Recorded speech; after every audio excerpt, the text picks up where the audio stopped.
खबर यूपी के जनपद अमरोहा से है, जहां पर अमरोहा में आज महावीर जयंती धूमधाम के साथ मनाई जा रही है। इस मौके पर जैन मंदिर बड़ा बाजार से भगवान महावीर रथ और कलश यात्रा गाजे बाजे के साथ बड़े ही धूमधाम से निकाली गई है। शहर के मुख्य मार्गों से होती हुई जैन मंदिर कोर्ट पर संपन्न हुई है। शोभा यात्रा में महिलाएं सिर पर कलश लेकर चल रही थी। इस दौरान 1008 कलशों से भगवान महावीर का जलाभिषेक किया गया।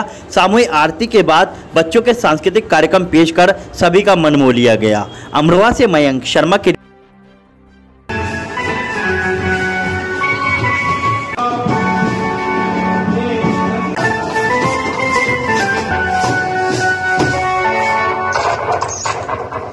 कोई पिछले कल जन्म के 6 ग्राम पेश सूरज बैंड अमरोहा।